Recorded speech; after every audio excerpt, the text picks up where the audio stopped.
Welcome. Let's explore identity.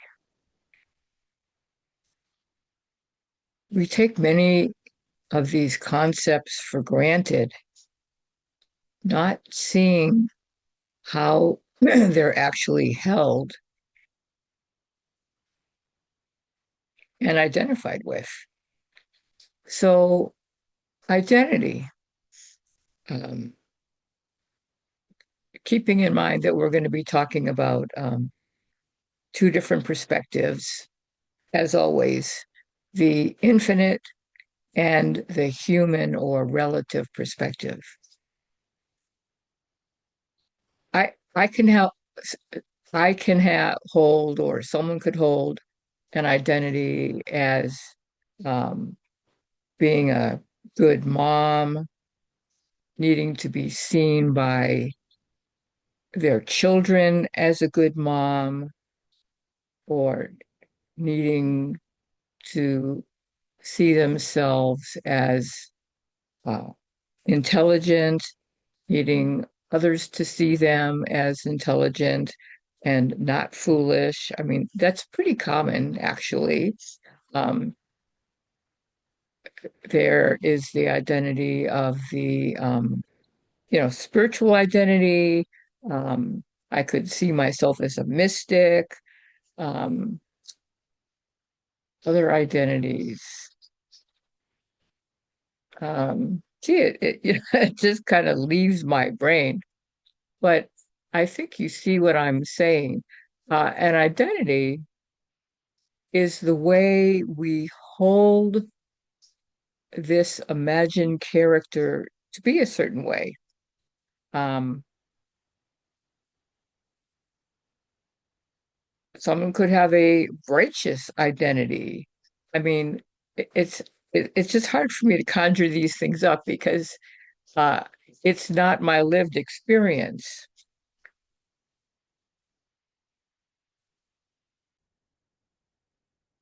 But spiritual identities these days are very popular, and they can even show up on Facebook um, as um, very clearly, you know, I'm a I'm an enlightened one or whatever. So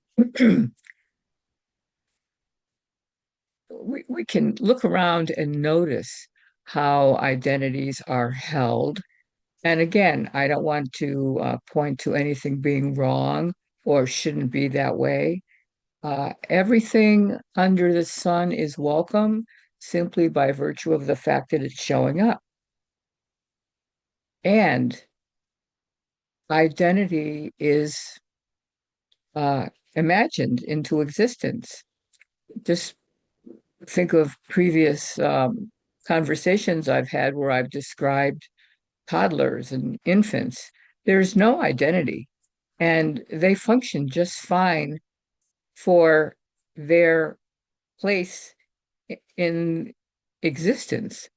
I can, um, well, for example, I was trained as a psychotherapist. I didn't need to have an identity. Oh, I'm a psychotherapist. Woo. You know, um, I didn't need to have that identity.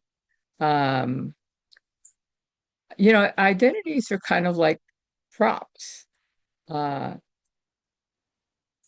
and and actually what I'm thinking about now is we can also have uh kind of an opposite identity, which I was more familiar with uh in earlier times, the identity of uh, there's a I'm deficient, uh I'm insufficient, there's something wrong with me. Um, so whatever end of the spectrum this identity flows between, it's all imagined. It's all a narrative that gets created. And then what happens is we relate, this being relates from that narrative to other imagined characters. instead of simply, recognizing that what's here is this undefinable,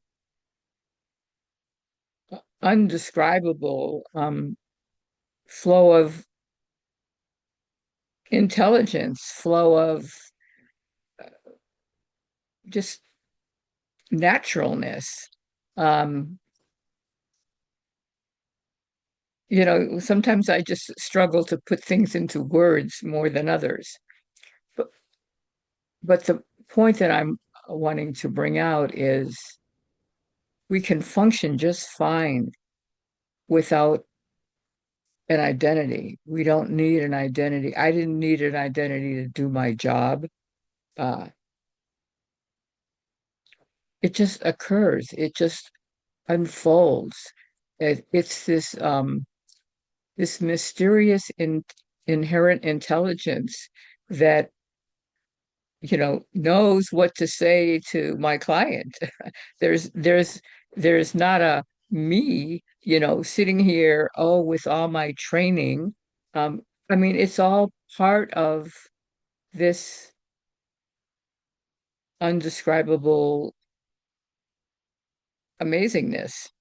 So notice, I mean, this is the beauty of noticing how in any moment,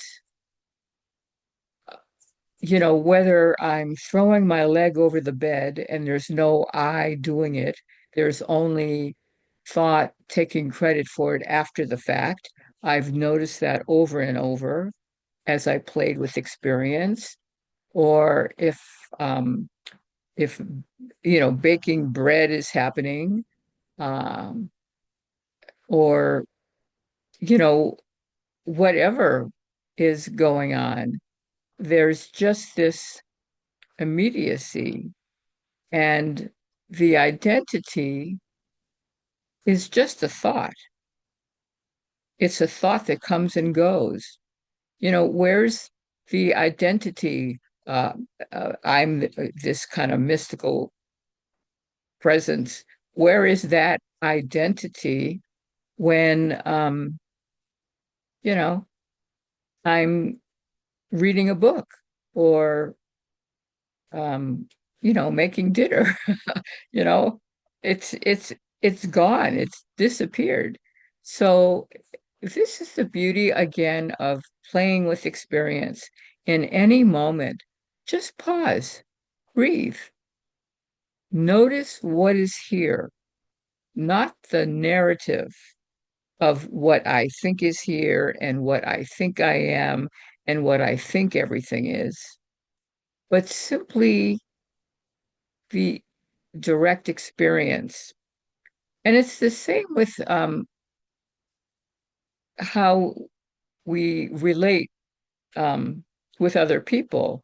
It's not really about the relating to other people. It's really about how am I holding these ideas about this imagined character? Because when we're actually present, when presence is actually simply in the flow, um, nothing needs to be uh, conjured or thought of, or that's why I struggle sometimes uh, with finding the right words because the mind wants to jump in and find the right words. And really, what's here is this direct experiencing, this direct knowing that doesn't belong to anybody. So, this is the invitation. Play with experience, pause in any moment, just notice. There's many, many thoughts that go by that can be, paused and investigated just to see how reality is held to be a certain way. And you may very much discover, oh, it's not that way. It's only that way in thought. So thank you for being here. I'd love to hear from you. Any questions or ponderings? Thank you so much.